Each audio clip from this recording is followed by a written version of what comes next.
పాకిస్తాన్ ఉగ్రవాద సంస్థ జైషే మహమ్మద్ చీఫ్ అజర్ మహమ్మద్ను హతమార్చిన వాయుదళం. ఉగ్రవాదుల ఏరివేత ప్రారంభించిన భారత్. ఉత్కంఠలో ప్రపంచ దేశాలు. భారత త్రివిధ దళాలు ఐక్యంగా సన్నద్ధం. అర్ధరాత్రి పాకిస్తాన్పై భారత్ దాడి. 30 మంది వరకు ఉగ్రవాదులు హతమైనట్టు సమాచారం. యుద్ధం మొదలైపోయినట్టే. ఉగ్రవాదుల ఏరివేత ప్రారంభించిన భారత్. ఉత్కంఠలో ప్రపంచ దేశాలు. భారత త్రివిధ దళాలు ఐకమత్యంతో సన్నద్ధం.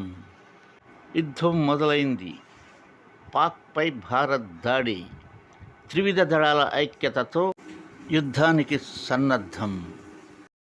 అర్ధరాత్రి పాక్పై దాడి. 30 మంది ఉగ్రవాదులు హతమైనట్టు సమాచారం. ఉత్కంఠలో ప్రపంచ దేశాలు.